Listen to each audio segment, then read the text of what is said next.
کبھی عرش پر کبھی فرش پر، کبھی ان کے در کبھی در بدر، غم عاشقی تیرا شکریہ میں کہاں کہاں سے گزر گیا، کبھی راستوں میں تنہا کبھی ہوں ورود صحرا، میں جنوں کا ہم سفر ہوں میرا کوئی گھر نہیں ہے۔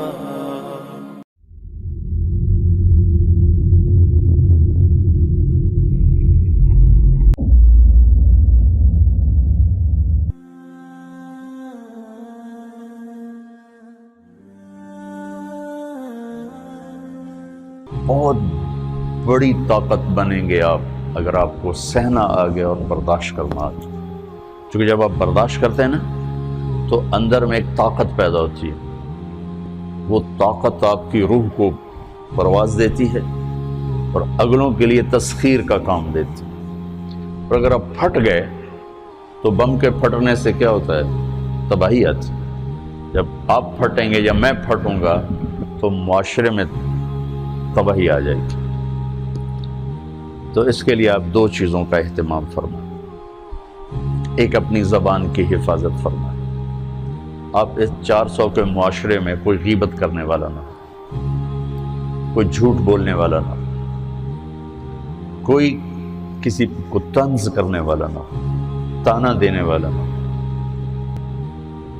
ایسی بات جو کسی کے دل پہ جا کے چوٹ مارے اس سے آپ اپنی زبان کو صاف کر لیں۔ کبھی اس پہ قابو پا سکیں گے، کبھی نہیں، کبھی رہ جائے گا، کبھی ہو جائے گا۔ تو جب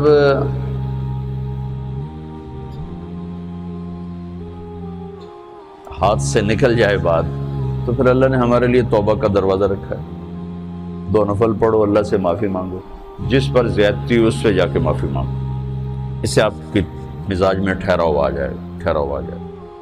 تو میں آپ سب سے یہ گزارش کرتا ہوں کہ اس معاشرے میں آپ اپنی زبان پہ قابو پانا سیکھیں، برائے میرے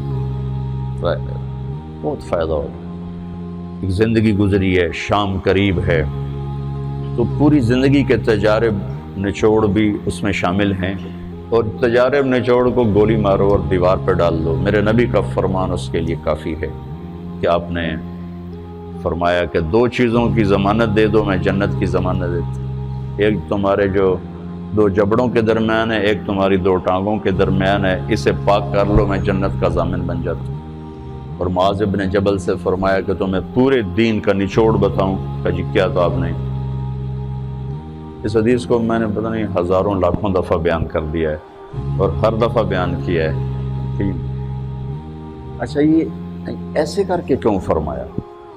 یہ پہلے کیا پھر کہا کف ھذا، اور کہا کس کو ہے؟ جن کے بارے میں آتا ہے کہ اس امت کے علماء کا جھنڈا قیامت کے دن معاذ بن جبل کے ہاتھ میں ہوگا، اتنے بڑے ہوگا۔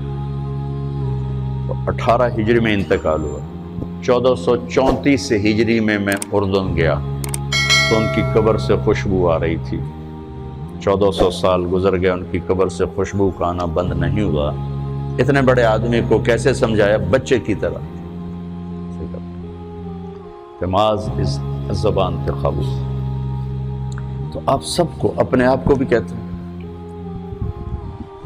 وہ عرب خطیب کہتے ہیں اوصیکم نفسی اولا وایاکم کر کے عام طور پہ خطبہ شروع کرتے ہیں، تو میں بھی اپنے ذات سے شروع کر کے آپ سے یہ عرض کرتا ہوں بچوں کہ اپنی زبان پہ قابو پانا سیکھو۔ یہاں اس کی مشق کر لو، یہ چھوٹا سا میدان ہے، چھوٹا ایک تالاب میں ہے، آپ تالاب، یہاں سے نکل کر آپ ایک سمندر میں کودیں گے جہاں کہ رشتوں کی فہرست ہوگی، تعلقات کی فہرست ہوگی، ناگواریوں کے خوفناک خاردار کانٹے ہوں گے، کہیں کہیں پھول ملیں گے ورنہ کانٹوں سے بھرا جہان ہے۔ اگر آپ نے یہاں پریکٹس کر لی تو پھر آپ اس میدان میں جا کر انتہائی خوبصورت معاشرے کا فرد بن جائیں گے۔